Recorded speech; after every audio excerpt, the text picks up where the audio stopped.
This show is sponsored by Sims Business Systems, Arizona's #1 family-owned technology boutique, serving your copy, print, IT, and teleconferencing needs since 1978. Smartify your business with Sims.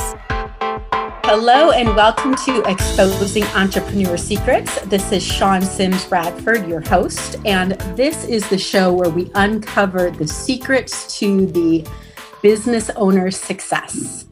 Now, we are in a new day. We are all recording remotely. And with that, of course, comes some possible challenges. I've got 3 kids and 2 wild dogs in my space. So if you happen to hear that, I am recording from home today. I am so incredibly thrilled to have Nicolee Thompson on. She is the Executive Director of Harvest Compassion Center. And she's going to tell us her amazing inspirational story of how she started Harvest Compassion Center with her family, and really as a community, how we can come together to support their cause and support our community. Nicolee, thank you for being on this show. Yes, thank you for having me. I really appreciate it. It is our absolute pleasure. I've been so excited for this. Now, you have such a compelling and inspirational story of how Harvest Compassion Center came to be. Would you mind sharing it with our audience? Oh, absolutely. And thank you again for just allowing us to tell our story. And that's really what we try to do at our outreach centers. It's about meeting new people and hearing their story and figuring out how we can do life together. So my story started about 15 years ago now. My only brother, his name was Mitch. He actually passed away suddenly in a drowning accident. And my brother was 23 when he passed away.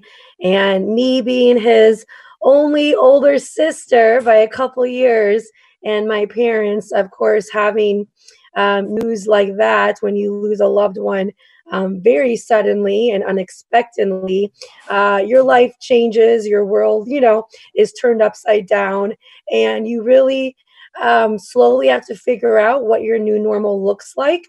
And for my parents and I, and actually my new husband, because my brother passed away 2 months after I was married to my husband, Paul. So the 4 of us had to figure out moving forward how we would really carry on my brother's legacy. And the legacy that my brother had instilled in his short 23 years on earth was one of service and really just loving and giving to others. As kind of maybe generic as that sounds, he was just a very large personality who would light up any room he walked in, and strangers would be gravitated toward him. I actually was the super quiet older sister that got to hide behind him, and I was very comfortable in my role. But he was just someone that just attracted people, and you just wanted to kind of be around him and figure out why he was cool and loud and what was going on and kind of do whatever he was doing. And it really came down to his heart. And his heart was one that wanted to give and just serve and love others based on nothing, based on if you were in need. So we kind of took our lead from my brother, and we started off very simple and just said, okay, what would Mitch do if he was here? And he would be helping women and kids. He'd be helping single parents. He would be using his skills as a construction worker and building homes and houses and daycare centers. So we really just kind of opened up the door to who could we work with, who would want to work with us, and how can we bring some joy into people's lives. That is an amazing story. And I was watching your YouTube video earlier about Mitch, and it was just moving. I was like, all right, get it together, Shawn. You need to stop the tears flowing. It's such a touching story. And I would really encourage you at home listening to go to, it's harvestcompassioncenter.org, correct? Yes, is that your website? That's where they can find it. And on our homepage, right on our website homepage is the About Us video. So you'll actually see my mom and dad, and you'll see my husband Paul, and just kind of as we walk through that, almost 15 years ago, we've never had someone close to us like that, pass away suddenly. And I think even there's a lot that goes into that. When you have an older relative, a grandma or great grandfather, or someone who might be sick, even you have time with that person to kind of figure out what that new normal is going to look like when they do pass away. But when you lose someone, within a phone call like that's very hard. And that's something that you have to lean in together, and you have to figure out, okay, we know this happened for a reason. Even though we would change it, we know there's so much good that can come out of that. And yeah, that's amazing. I mean, that's what a huge, huge, huge purpose your brother had in his lifetime, and how much his legacy is carrying on. And I think that is just an absolute beautiful gift you gave him, yourselves, and the world. And you started, of course, with one facility, and your mission really is, you are giving food, hygiene, baby supplies to anybody in need. So when I'm looking at a video, people can come in and literally shop, correct? Yes. So when we first started, we did a few different outreach projects. Like I mentioned, that my brother would have been all in and been a part of that. And actually, we did a couple of things with organizations that he had already partnered with, and he actually had used his own hands and feet. And then fast forward to the recession, right? That was fun for all of us. And during these times of uncertainty, we're kind of going back into that now. And that is when we launched Harvest Compassion Centers. And that was when our first one was launched. And I was a full-time teacher, and I had my summer off. My kids were 2 and 4 at that time. And my mom and dad really felt we were looking for a daily impact outreach project of some sort. We were trying to figure out, we did a lot of big building projects and a lot of start finish projects. We wanted to be in the community locally. We wanted to be serving locally and every day. We didn't want to just have to, build this building and then, okay, now do you go do it again? But we really just want to have more daily interaction. And we really thought post-recession, a local food and clothing bank was the answer that we really felt we could do and do it well. So I took a summer off, and I visited every food bank I could in the Valley and figured out the good, bad, ugly, I kind of call it. And unfortunately, in the social service world, there is a lot of kind of not so great stuff out there. The missions are always good. The heart's good. Intention is great. However, the execution isn't always there. So what I took away that summer was, if we're going to launch a center, an outreach center of any type, we're going to do it with dignity. We're going to do it with choice. And of course, compassion is our driving force, amongst everything.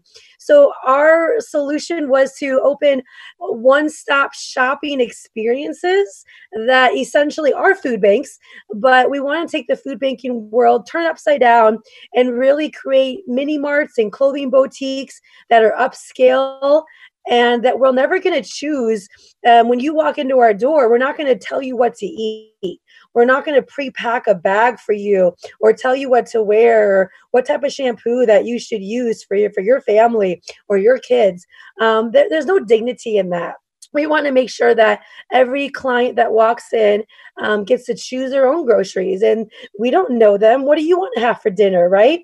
So we want them to have it's not a luxury, and some people call it a luxury, but it's not. It's how we should treat one another. So taking very simple principles and making sure we're doing them well. And then on the flip side of that, making sure that every single person can walk in our doors. So we have no qualifications. We have no regulations about where you live, what zip code, what your income level is. We are completely self-funded, which means that we can let anybody who walks in our door, we can serve them, we can love them, no questions asked. And I think that's amazing. And I love that you took the time and did your due diligence to really research what was missing out there, because it is hard for us humans to ask for help. I mean, it's very hard to ask for help. So then I totally can see what you're saying. Asking for help, but then having your choices around it removed. And you are totally correct. It's not a luxury to say, well, wait a second. I don't eat ham. I rather have turkey. And being able to still have the dignity in making those choices is human. And I love that you all figured that out and are providing those choices to people, because it's hugely important. And especially when children are there picking out items they need, they should have that power of choice to even recognize, like, yes, I don't like this, I like this. And I like that. That's not a strong enough word. I love that you are providing that choice. And I really think it's important that you did your due diligence. Now, how many locations do you have currently? So we currently have 3 locations in the Valley. Our North Phoenix location is our first location, and it actually is located in the top underserved zip code in the whole state of Arizona, because we're right on the border of Scottsdale and Paradise Valley. And people have these stereotypes that nobody's hungry, nobody's in need if you live in certain, areas of the valley. And, that the fact remains 1 in 4 kids and 1 in 5 adults in Arizona do not eat 3 times a day. They may have 1 meal a day. There is food insecurity, which means these kids are eating at school only. And then they go home, they don't have dinner. And that is all over the state. There's no areas of our state where that is immune to anybody. So after launching there, our next location was actually our sister location in the East Valley, which is in Chandler. And then we have another location that we fully fund in Maryville, which is on the border of West Phoenix. And we're actually really excited to announce that this coming summer, 2020, we will be launching our newest location right in the heart of West Phoenix, next to the GCU campus. So we'll actually have 4 locations by the end of this year. Oh, that's incredible, Nicole. And I know that you guys have plans is about every 3 years to open another location. Is that still the plan? Yeah, absolutely. About 5 years ago, our board of directors, we had refined our model, our one-stop shopping model. We perfected it. It took us a while. Don't get me wrong. It took us a couple years to really make sure we were doing this the way that any of us would want to go into a store and shop and be treated. And then we want to figure out, well, how do we reach more? And transportation is one of the biggest barriers for anybody in need for anything, whether it's can be food, baby, or hygiene or clothing items. Maybe it's job training, maybe it's medical services. So if you don't have a ride or a bus pass and you can't just call Uber, right, to get there, you're not going to get there. And unfortunately, a lot of people in our community go hungry because they physically can't get there. So our mission now is to make sure that we're planting our model around the state in some of the top underserved zip codes in the state. And we're always by public transportation, we're by bus stops, we're walkability. So we really plant our centers in these areas where we know people can access us. We know that volunteers will want to jump in and be a part of what we're doing, because we are run by an army of volunteers. And it's really about local communities coming together and serving one another. And, it's interesting because when you say 1 in 4 kids have a food hardship, that is, that hits you in your gut and it hurts your heart, because in this day and age, when there is enough food, having any child, any human being hungry is absolutely devastating. And I love that you are working so hard to change that, because that's a pandemic, having anybody be hungry. And I want to talk about the times we're in right now. We're in the time of the coronavirus where everybody needs to stay at home, where kids are not getting that one meal in school right now. And I know you guys are probably have already put together ideas and solutions. How is that looking to be able to serve people where they really even can't get out? Or what does that look like? I want to pick your brain about that. Yes, absolutely. And it has been a very busy about 4 weeks now, unfortunately, with the COVID-19 pandemic going on. And we have had to modify our operations drastically to make sure that we are compliant with all CDC recommendations. And really, we're just keeping everyone safe. Yes. Safety is always our number one priority. No matter pandemic or not. So we have changed sometimes even from day to day of how do we become safer. So unfortunately, the whole shopping experience of what we have created is actually on hold for the moment. And we are fully operational with having product going out the door. We are just having to pre-bag items now. And do some things a little bit differently, but we have never shut our doors through COVID-19. We didn't even pause for one day. Our mission is to make sure during these really hard times now, where we see so much more job loss, we see hours being cut, furloughs going on. I mean, the stories that I hear, Sean, are just, I mean, you kind of, we cry at the desk when we check in. We got tissue always there. And now it's folks that coming in going, I just don't know. I mean, now I'm down to 10 hours a week and I've got 4 kids. I thought we were okay. And if we can provide the food and the hygiene and the baby items still, they can stay in their apartment, their houses, they can pay their rent, keep their air and their lights on. So it's really just about how do we work together. And then also one really cool thing that's been happening is there are other outreach groups that, yes, people actually can't leave their home at all because it is very unsafe for them. So we're actually working with some other organizations that they are bringing the food to them. So we can pre-pack 25 bags of food and they will come pick them up from us and they will go hand deliver. So we're being really creative. We're thinking outside the box of what we normally do, because when the heart of what we want to do is make sure that these families are being fed and served and that they know that we are in this together. I love that. And that's so important to keep that support and that connection. So today is Arizona Gives Day. It's April 7th when we're recording. I am going to push my team to get this out live today. So whenever you at home are listening to this, whether it is on actual Give Day or any other day, please really consider supporting Harvest Compassion Center, which is supporting the community you live in. So tell us, please, all the different ways we can support. Absolutely. And thank you for mentioning AZ Gives Day. Once a year, Arizona comes together for their annual Day of Giving.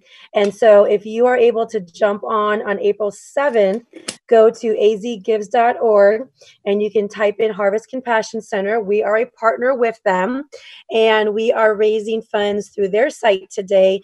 And we have a goal of raising $50,000 today. And we have match dollars available as well from some generous partners, over actually $20,000 to actually match dollar for dollar. So we are so excited to be raising money, and we understand it is a time of uncertainty. So you might be able to give $5.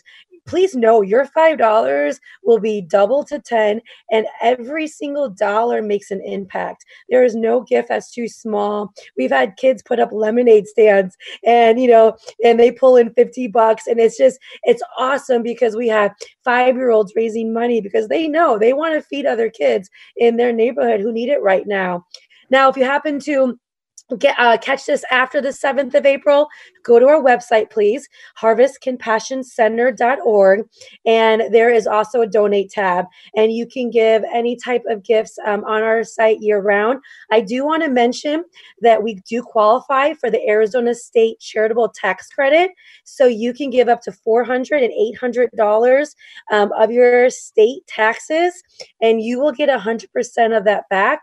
And if you do it before April 15th, 2019, you can still get your 2019 taxes done. And please know that because of COVID-19, some of those tax deadlines have been extended into the summer.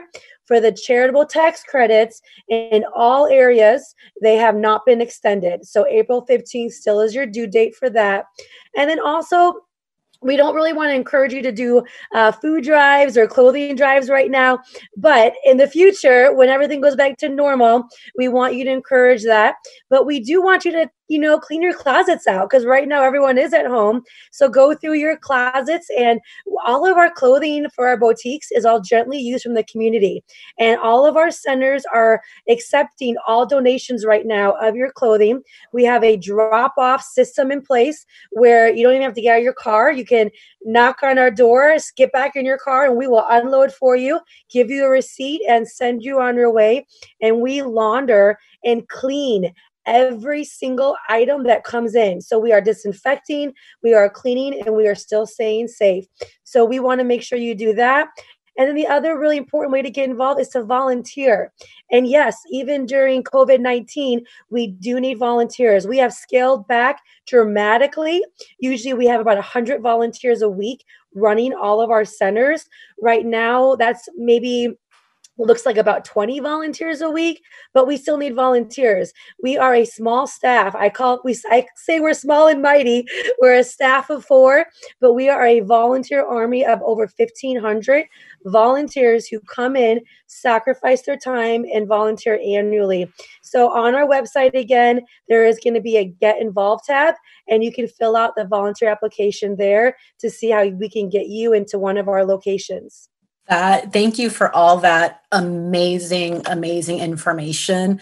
And again, I just love so much how you're providing not only food, but how folks can come and get food, but also their hygiene items and so important baby items.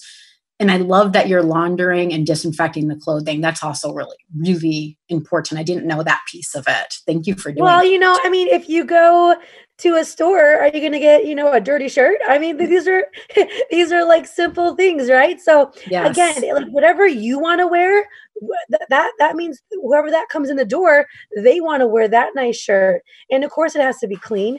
And of course it has to look amazing. So we're making sure, and that's that dignity piece. Yes. You can go to other resale shops and you can get dirty things and things that have holes in it. You have to mend or sew. But you know what? How does that make you feel? You don't feel amazing when you leave, right? You kind of like, maybe I got a good deal and I can clean it up and make it look nice. But we want to make sure that when our clients leave, they can go change in our bathroom, they can change in their car, they can look like $1 million within minutes, right? And that makes them feel amazing. That makes them feel loved. And we want to make sure that we're sharing that so they leave and they feel like $1 million, right? Because then they go out and they conquer the world with and whatever they're doing, they put their whole heart into it as well. And you're really bringing the compassion piece of your mission to life and everything you're doing. It comes through so strong, and that's so important. I want you to leave us, please, Nicole, with your big future vision. What is your vision for our community? Oh, well, the goal is that we don't have kiddos hungry at night, right? And we can make a dent into this 1 in 4 kids who are hungry. Unfortunately, we opened 9 years ago, the very first location, and those numbers are the same. So, my goal and my dream is to let's start chipping away at that together.